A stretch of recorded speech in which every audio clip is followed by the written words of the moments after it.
Well, hello and welcome back to Ewood Railway. If you've watched my last video, which was a bit short and brief, you'll know that I've made a couple of purchases.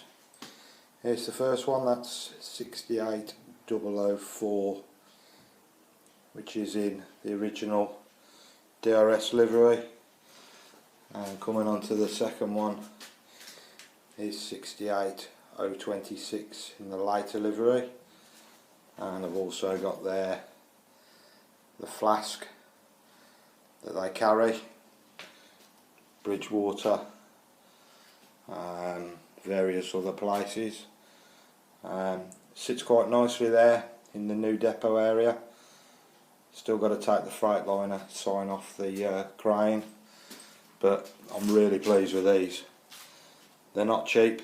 I paid about 130 quid each for the two, and the truck was about 30 quid, which was retailing at quite a nice price. So I've had them all from the same local supplier, but they fit in really well. I'm not one for doing sort of reviews on products or whatever, but I can tell you for now, these are really good. They're nice and heavy. The wheels drive at both ends.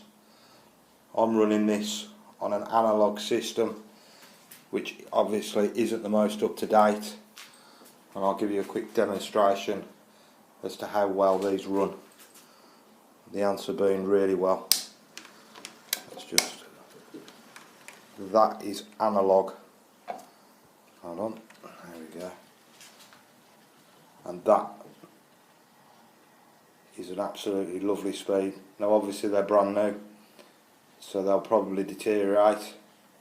Obviously you can maintain them, but they really do look the part, and they run extremely well as well. Probably here I've got it's the old Gauge Master controller, but they are so smooth.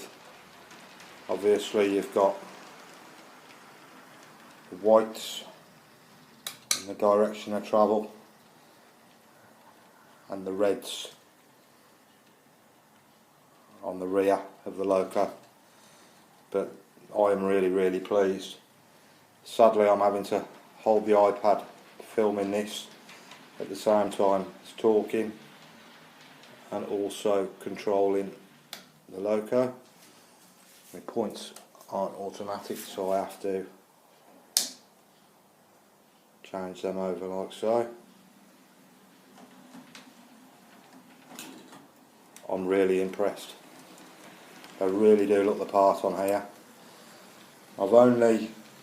I've encountered a slight issue with the track. It's not clean, it's not brilliant, so I'm not going to be running him up. Oh, he stopped. Sod's law. I think he's probably just caught the edge of that. I won't be running them into the other sidings, but you can appreciate, well I hope you can appreciate how fantastic these look and how fantastic these run.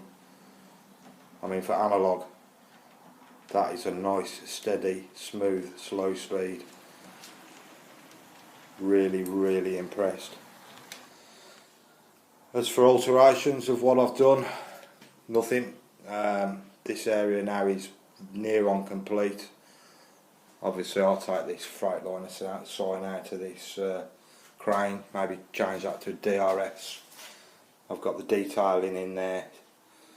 I didn't want to go too much overboard. There isn't a great deal. I think this, I may have mentioned before, but this front concrete strip here I'm going to leave blank for filming purposes. There's nothing going on over there, and at the top that's near on complete now. Might be a few things that I might add. Panning back from there, I'm really pleased with what I've achieved. I really don't know what to do next. Obviously I've invested a lot in these two locos, so I think it might be next that I do a really good clean, a really good maintenance session on the track, and then I'll probably look at having a bit of a play. But I've really enjoyed building this, I really have. It's my first layout. I've never, well, I've had one when I was a kid, but I've never thought I'd achieve something as good as what I've achieved. I know there's a hell of a lot better out there. There's people with better budgets, there's people with worse budgets who've done better than this, but I think for a first attempt it's come out really, really well. I will be still staying on YouTube and posting more videos of it, but as far as the layout's concerned now, I think it's near on complete. But anyway, thank you ever so much for watching. If you like it, please subscribe, like, comment. It doesn't have to be positive, it can be negative. I always take negative comments on board. Nobody's perfect, and there's obviously, everybody's got an opinion, and we're not all right, and nor am I. But thank you ever so much for watching, and hopefully 2021 will be a lot better than 2020's been. Thank you again.